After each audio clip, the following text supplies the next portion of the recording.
আসসালামু আলাইকুম দর্শকবৃন্দ, আজ আমি আপনাদের দেখাবো কিভাবে মালয়েশিয়া গমনিচ্ছুক যে সকল লোকজন মালয়েশিয়াতে যাইতে চাচ্ছেন তারা কিভাবে মালয়েশিয়া যাওয়ার জন্য বিএমইটি রেজিস্ট্রেশন করবেন, সেটা কোথা থেকে এবং কিভাবে প্রতিটি স্টেপ আমি আপনাদের দেখাবো।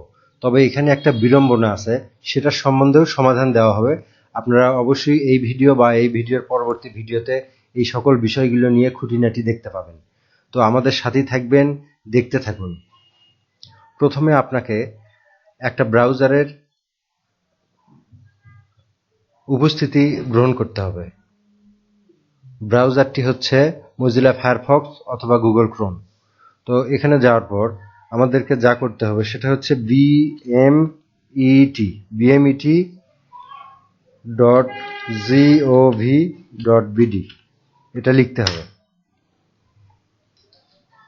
সরি, দুঃখিত, আমি একটু ডটের জায়গায় কমা দিয়ে ফেলছিলাম। তো ঠিক আছে, আমি আপনাদেরকে কাঙ্ক্ষিত লক্ষ্যে পৌঁছে দেওয়ার চেষ্টা করতেছি। জনশক্তি কর্মসংস্থান ও প্রশিক্ষণ ব্যুরো, বিএমইটি। এখানে আসার পর আপনাদেরকে পরবর্তী ধাপে যা করতে হবে, মালয়েশিয়া গমনেচ্ছুক কর্মীদের বিএমইটি ডাটাবেস নিবন্ধন সংক্রান্ত বিজ্ঞপ্তি। এখানে যে তথ্যগুলো দেয়া আছে সেটা হচ্ছে, কেউ যদি মালয়েশিয়াতে যেতে চায় নতুনভাবে বা পুরাতন কেউ মালয়েশিয়া থেকে দেশে ফেরত আসছেন এবং পুনরায় ফেরত যেতে চাচ্ছেন, তাদের সবগুলোর তথ্যই এখানে পাওয়া যাবে। তো সেক্ষেত্রে আমাদের এটা ইনস্ট্রাকশনগুলো একটু ভালো করে পড়ে নিতে হবে। প্রথমত কোথা থেকে কি করতে হবে এই বিষয়গুলো জেনে, আর যে সকল তথ্য বা যে সকল কর্মকাণ্ড পরিলক্ষিত হবে তা হচ্ছে, এই ফর্মটি পূরণের জন্য আপনাকে পাসপোর্ট সঙ্গে আনতে হবে। পূরণের জন্য পাসপোর্ট সাইজের ছবি আনতে হবে, নিজের মোবাইল নম্বর, সেই মোবাইল নম্বর সহ মোবাইল সঙ্গে করে নিয়ে আসতে হবে। যদি ইমেইল থাকে তাহলে ইমেইল দিবেন, আর না থাকলে যেখানে করবেন তার মেইলটিও ব্যবহার করতে পারবেন।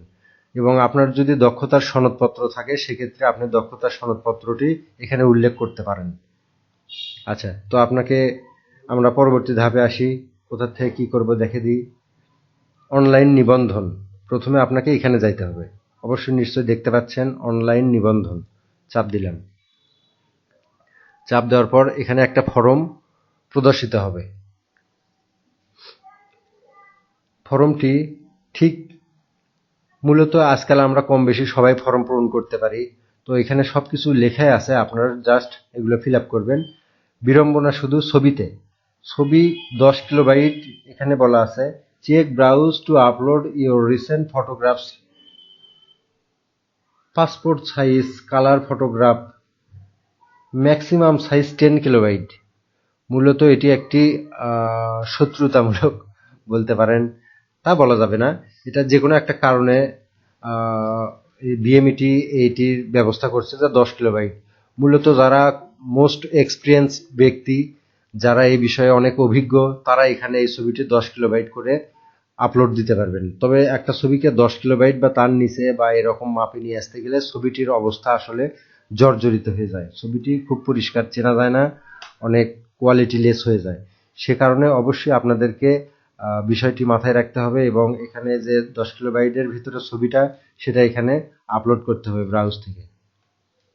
তো আমি অবশ্যই আপনাদেরকে দেখাবো কিভাবে 10 কিলোবাইট একটা ছবি তৈরি করে মালয়েশিয়ার এই ফর্মটি পূরণ করতে পারবেন নিজে বাড়িতে বসে থেকেই। তো সেক্ষেত্রে আপনাদের এই সকল তথ্যগুলো ফিল আপ করতে হবে। এখানে সমস্ত এক্সট্রা যে ট্রেনিং ইনফরমেশন সেটা এখানে দেবেন, আর বাকি তথ্যগুলো ওয়ার্ক এক্সপিরিয়েন্স এখানে। তারপর কেউ যদি ইতিপূর্বে মালয়েশিয়া থেকে ফেরত আসেন, অর্থাৎ কাজ সেরে ফেরত আসেন, তার যে এক্সপিরিয়েন্স আছে সেটা এখানে উল্লেখ করতে পারবেন। তারপর language skill, oral skill, working writing skill, এগুলো এক্সট্রা স্কিল দিতে পারবেন এবং প্রয়োজনে ডিলিটও করতে পারবেন। এখানে আপনার এডুকেশনাল কোয়ালিফিকেশন বা এডুকেশনাল ইনফরমেশন যেটা আছে, এসএসসি, এইচএসসি, বিএসসি বা এই সমগোত্রীয় বা সমজাতীয় যে সকল ডিগ্রি আছে সেগুলো ডিগ্রি সম্পর্কে এখানে তথ্যগুলো আপনি আপলোড করতে পারবেন। তারপর নমিনি ইনফরমেশন। নমিনি মূলত অনেকে মা, বাবা বা স্ত্রীকে নমিনি করে সেই তথ্যগুলো আপনারা এখানে উল্লেখ করতে পারবেন, যে কাকে মূলত আপনি নমিনি করলে আপনার কষ্টার্জিত অর্থগুলো সংরক্ষিত থাকবে, সেফ থাকবে, তাকে এখানে নমিনি করবেন, যেন আপনার অর্থ অকাতরে কোথাও চলে না যায়।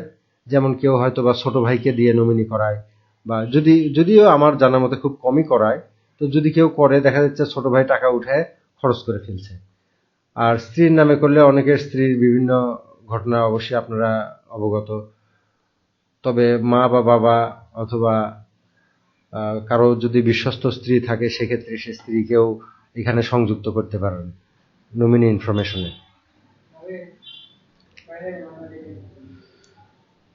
তারপর আপনাদের যা করতে হবে, স্ট্রিট অ্যাড্রেস, ঠিকানা, ডিভিশন, যে ডিভিশনের ঢাকা, চিটাগং, রাজশাহী, বরিশাল, খুলনা, সিলেট ডিস্ট্রিক্ট এখানে উল্লেখ করুন। ডিভিশন উল্লেখের পর আপনাদের এখানে ডিস্ট্রিক্ট চলে আসবে। যদি আপনি রাজশাহী ডিভিশনের হন সেক্ষেত্রে আপনার বগুড়া জেলা আসতে পারে, বা আরো যে সকল রাজশাহী ডিভিশনের অন্তর্ভুক্ত আছে সেগুলো সবগুলো আসবে। তার মধ্যে থেকে যে কোনো একটা সিলেক্ট করবেন, সেখান থেকে আরেকটু সিলেক্ট করবেন, তারপর আপনার ইউনিয়নের নাম আসবে, ইউনিয়ন থেকে গ্রামের নাম আসবে। অত্যন্ত সুনিপুণভাবে তথ্যগুলো এখানে নিরূপণ করা হয়েছে। আপনার পোস্ট অফিসের নাম, email, phone number, mobile number. তো মোবাইল নাম্বারটি অবশ্যই উল্লেখ করতে হবে। এখানে লাল তারকা চিহ্নিত একটা চিহ্ন দেওয়া আছে, সে কারণে অবশ্যই আপনাকে এটা উপস্থিত করতে হবে। আর যখন এই তথ্যগুলো সম্পূর্ণভাবে পরিপূর্ণ করা হবে তখন এখানে ওকে করলেই উপরের উল্লেখিত তথ্য সমূহ নিচে চলে আসবে। অর্থাৎ দ্বিতীয় ধাপটি, আপনার যদি মেইলিং অ্যাড্রেস এবং পার্মানেন্ট অ্যাড্রেস দুইটা একই থাকে সেক্ষেত্রে আপনি এই টিকটি ব্যবহার করবেন। আর যদি না থাকে, আপনার পার্মানেন্ট অ্যাড্রেস এক জায়গায় থাকবে আর মেইলিং অ্যাড্রেস আপনি বর্তমান যেখানে অবস্থান করছেন সেটা এখানে উল্লেখ করবেন, সেই ঠিকানাটা নিচে মেইলিং অ্যাড্রেসে দেবেন। পার্মানেন্ট সাধারণত যে অ্যাড্রেস, যেটা আপনার হয়তো গ্রামের বাড়ি থাকতে পারে, সেটা দিবেন। Then you can also nominee information, educational qualification, language skill, work experience, এই সকল তথ্য দিয়ে পুঙ্খানুপুঙ্খভাবে আপনি ক্যাপচাটি পূরণ করে রিভিউ করে সাবমিট করবেন। তো অবশ্যই বুঝতে পারছেন, পরবর্তী ধাপে আমি আপনাদেরকে ছবি কিভাবে করতে হয় এটা দেখিয়ে দেব। ভালো থাকবেন, সাবস্ক্রাইব করবেন। আসসালামু আলাইকুম।